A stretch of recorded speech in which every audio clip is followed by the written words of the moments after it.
Hello दोस्तों, कैसे हैं आप सब। मेरा नाम है पीजे फ्रॉम इंडी टेक और मैं लेके आया हूं आपके लिए इस हफ्ते के टेकलेक। तो सबसे पहले टेकलेक की तरफ मूव करते हैं, जो कि है इंडिया ने क्लीन एनर्जी सेक्टर में एक हिस्टोरिक माइलस्टोन अचीव किया है। तमिलनाडु के कलपक्कम में दुनिया का पहला हाइड्रोजन प्रोडक्शन प्लांट इनॉग्रेट हुआ है, जो इलेक्ट्रिसिटी नहीं बल्कि न्यूक्लियर रिएक्टर की हीट यूज करके हाइड्रोजन बनाता है। ये facility Indira Gandhi centre for atomic research IGCAR में बनी है और फास्ट ब्रीडर टेस्ट रिएक्टर की प्रोसेस हीट का इस्तेमाल करती है। इसमें copper chlorine thermochemical cycle use होता है, जो ट्रेडिशनल इलेक्ट्रोलिसिस के कंपैरिजन में ज्यादा एनर्जी एफिशिएंट है, क्योंकि वाटर को स्प्लिट करने के लिए high temperature nuclear heat use की जाती है। इस प्रोसेस से बनने वाला pink hydrogen steel, fertiliser, shipping और हेवी इंडस्ट्री जैसे सेक्टर्स को डीकार्बनाइज करने में मदद कर सकता है।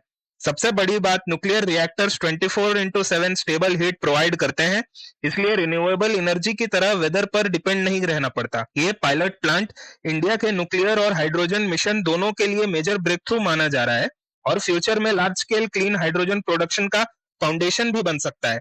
और अगर आपने अभी तक सब्सक्राइब नहीं किया है तो स्मैश दैट सब्सक्राइब बटन। अब अगली खबर की तरफ मूव करते हैं, जो है इंडिया के स्पेस प्रोग्राम को एक और बड़ी सक्सेस मिली है। इंडियन स्पेस रिसर्च ऑर्गेनाइजेशन ने अपनी semi cryogenic engine power head test article PHTA का सक्सेसफुल हॉट टेस्ट कंप्लीट किया है। यह टेस्ट तमिलनाडु के महेंद्रगिरी स्थित इसरो प्रोपल्शन कॉम्प्लेक्स में 24 जून को कंडक्ट हुआ, जहां इंजन ने 175 टन थ्रस्ट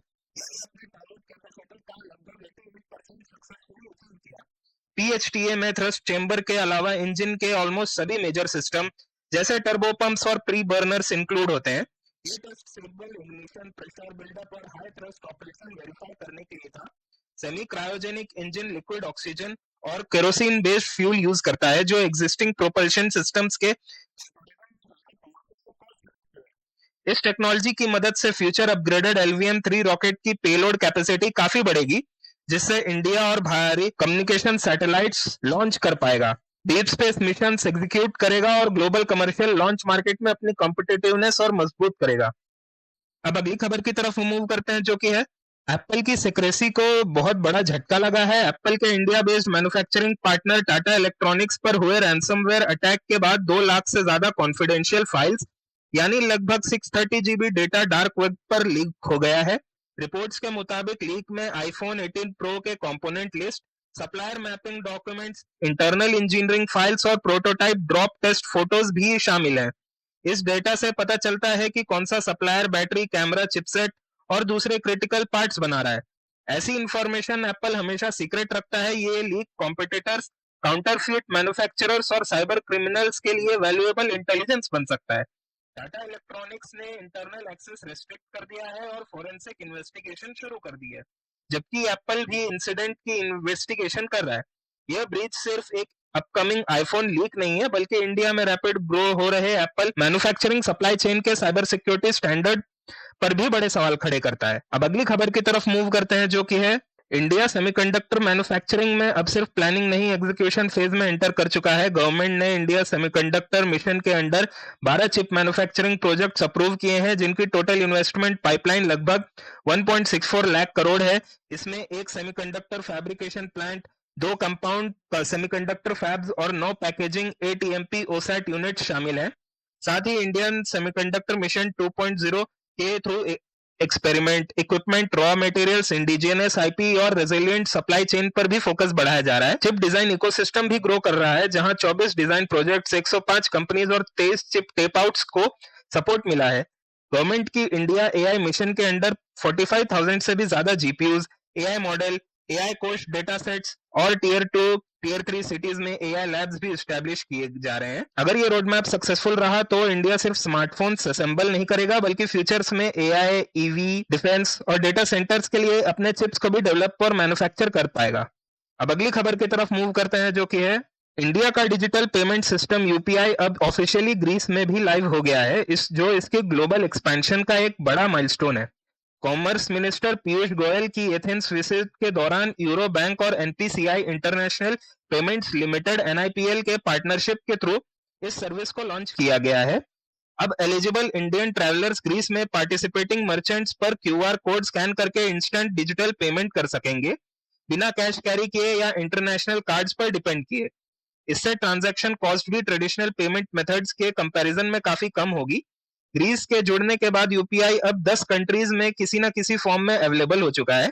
ये सिर्फ टूरिस्ट के लिए कन्वीनियंस नहीं बल्कि इंडिया के डिजिटल पब्लिक इंफ्रास्ट्रक्चर मॉडल की ग्लोबल एक्सेप्टेंस भी दिखाता है। यूपीआई धीरे धीरे एक इंटरनेशनल पेमेंट नेटवर्क बन रहा है जो इंडिया की फिनटेक लीडरशिप को और मजबूत बना रहा है। अब अगली खबर की तरफ मूव करते हैं जो कि है चाइना की ई कॉमर्स जायंट JD.com के फाउंडर रिचर्ड लियू ने कहा है कि कंपनी के लगभग 7 लाख डिलीवरी वर्कर्स को सूनर या बाद में रोबोट से रिप्लेस कर देंगे क्योंकि लॉजिस्टिक्स और डिलीवरी में ऑटोमेशन बहुत तेजी से बढ़ रहा है। लेकिन उन्होंने साथ में ये भी प्रॉमिस किया है कि वर्कर को सीधा जॉब से नहीं निकाला जाएगा। इसके बजाय कंपनी ने 120 एजुकेशनल इंस्टीट्यूशंस के साथ पार्टनरशिप की है जहां डिलीवरी स्टाफ को रोबोट मेंटेनेंस, रिपेयर और एआई रिलेटेड रोल्स के लिए भी ट्रेन किया जाएगा। JD.com पहले ही ऑटोनोमस डिलीवरी रोबोट्स और हाईली ऑटोमेटेड वेयरहाउस का यूज कर रहा है। यह अनाउंसमेंट सिर्फ चाइना तक लिमिटेड नहीं है क्योंकि अमेज़न और दूसरी ग्लोबल कंपनीज भी लॉजिस्टिक्स ऑटोमेशन पर एग्रेसिवली इन्वेस्ट कर रही हैं। इससे एक बड़ा सवाल खड़ा होता है, एआई और रोबोट्स नए जॉब्स क्रिएट करेंगे या ट्रेडिशनल जॉब्स को ग्रेजुअली रिप्लेस कर देंगे। आने वाले सालों में लॉजिस्टिक इंडस्ट्री का फ्यूचर इसी पर डिपेंड करेगा। अब अगली खबर की तरफ मूव करते हैं जो कि है इंडिया की मैरीटाइम पावर को एक बड़ा बूस्ट मिला है। प्राइम मिनिस्टर नरेंद्र मोदी के कोलकाता में नेवी के लिए 3 इंडिजिनियसली डिजाइंड और बिल्ट नेवल प्लेटफॉर्म्स कमीशन किए गए हैं। आईएनएस दूनागिरी, आईएनएस संशोधक और आईएनएस अग्रे। आईएनएस दूनागिरी एक एडवांस्ड स्टेल्थ फ्रिगेट है जो ब्रह्मोस मिसाइल, मॉडर्न रेडार और इंडिजिनियस स्टेल्थ टेक्नोलॉजी के साथ इक्विप्ड है। आईएनएस संशोधक एक लार्ज सर्वे वेसल है जो हाइड्रोग्राफिक मैपिंग, ओशन रिसर्च और नेविगेशन सपोर्ट के लिए यूज होगी। वहीं आईएनएस अग्रे एक anti submarine warfare shallow water craft है जो सोनार सिस्टम्स, लाइटवेट टोर्पीडोज और रॉकेट लॉन्चर्स के साथ कोस्टल वाटर्स में एनिमी सबमरीन्स डिटेक्ट और न्यूट्रलाइज कर सकती है। तीनों शिप्स इंडियन नेवी के वॉरशिप डिजाइन ब्यूरो ने डिजाइन किए हैं और garden reach ship builders and engineer GRSC ने बिल्ड की है। यह कमीशनिंग सिर्फ नेवी की कॉम्बैट कैपेबिलिटी नहीं बढ़ाती बल्कि मेक इन इंडिया और डिफेंस सेल्फ रिलायंस को भी एक मेजर बूस्ट देती है जिससे इंडिया इंपोर्टेड डिफेंस प्लेटफॉर्म्स पर डिपेंडेंस और कम कर रहा है। अब अगली खबर की तरफ मूव करते हैं जो कि है इंडिया ने सिविल एविएशन में एक हिस्टोरिक माइलस्टोन अचीव किया है। DGCA ने पहली बार एक इंडिगो एयरबस A320 पर satellite landing system approach successfully conduct की जिसमें traditional ground base radio navigation की जगह इंडिया के indigenous GAGAN GPS aided geo augmented navigation systems का यूज हुआ है। गगन को इसरो और एयरपोर्ट्स अथॉरिटी ऑफ इंडिया ने जॉइंटली डेवलप किया है और ये सैटेलाइट्स के थ्रू GPS सिग्नल्स को और ज्यादा एक्यूरेट बनाता है। इस टेक्नोलॉजी की वजह से aircraft low visibility, bad weather और ऐसे एयरपोर्ट जहां expensive instrument landing systems available नहीं है वहां भी ज्यादा सेफ और प्रिसाइज लैंडिंग कर सकते हैं। यह डिमॉन्स्ट्रेशन उदयपुर एयरपोर्ट पर सक्सेसफुली कंप्लीट हुआ और फ्यूचर में देश के कई एयरपोर्ट्स पर रोल आउट का रास्ता खोल सकता है। इससे एविएशन सेफ्टी, फ्यूल एफिशिएंसी और ऑपरेशनल रिलायबिलिटी इंप्रूव होगी। साथ ही इंडिया की इंडिजीनियस नेविगेशन टेक्नोलॉजी में भी एक मेजर लीप होगा। अब अगली खबर की तरफ मूव करते हैं जो कि है अगर आप व्हाट्सएप वेब या व्हाट्सएप डेस्कटॉप यूज करते हैं तो ये वार्निंग इग्नोर मत करिए। इंडिया की साइबर सिक्योरिटी एजेंसी CERT ने एक अर्जेंट एडवाइजरी जारी की है जिसमें बताया गया है कि हैकर्स एक लार्ज स्केल मालवेयर कैंपेन चला रहे हैं।